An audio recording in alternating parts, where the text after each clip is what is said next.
Apocalypse lately. Well, it's not just us, it's basically everybody. From asteroids, earthquakes, nuclear wars, civil wars, pandemics, Planet X to the possibility of a zombie invasion. It really does seem like the world is ending, and maybe that's why a lot of people are taking extreme precautions to ensure their survival. And to be honest, I always thought people who were spending tens or hundreds of thousands of dollars on underground bunkers were all a bit, well, bunkers themselves. But apparently, the super rich and wealthy individuals of Silicon Valley and Wall Street are getting a bit scared too, because they are now buying fortress homes in New Zealand so they have somewhere to escape to when the apocalypse happens. And you might be thinking, yeah, it's pretty, but why New Zealand? Well, this first world country pretty much has everything they're looking for. It's self-sufficient and not really on anyone's list of nuclear targets. I mean, who really wants to attack New Zealand? You know, besides the orcs. As a result, these super rich kings of Silicon Valley and Wall Street are buying tons of land there in case they need to move there in the near future with their loved ones. These wealthy individuals are not only afraid of the apocalypse, but they are also worried that there will soon be an upside down world economy where there will be a struggle between the rich and poor, and they will be the main targets. Some of the well-known rich folks who are planning to move to New Zealand include Peter Thiel, billionaire founder of PayPal,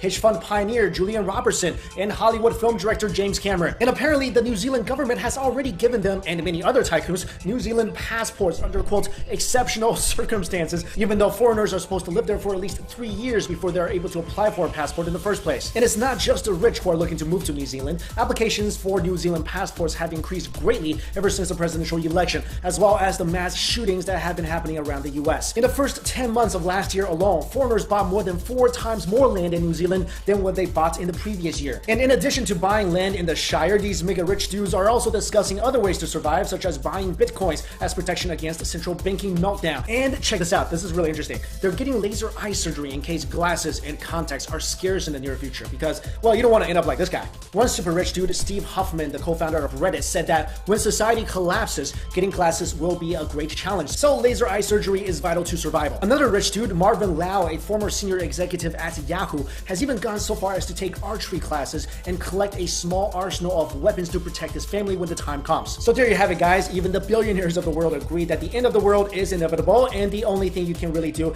is try to run away to New Zealand, apparently. And you know, one thing I don't really talk about a lot on this channel is secret societies, the Illuminatis, people who control the world. But I do believe that the super rich, they definitely live in their own little bubble with information passed around that only they know. So if these guys are moving to New Zealand, taking archery lessons, bulking up their house defenses, then I don't know, I feel like something is up. Maybe buying a secret underground bunker may not be the worst idea in the world, but I don't think I'll go as far as to take archery lessons because as good as I try to be, I'll never be like a Hawkeye or a Katniss. Ooh, I got it. You know what I would do to defend myself if the end of the world comes? I'm gonna move somewhere and I'm just gonna surround myself and load my house up with durian.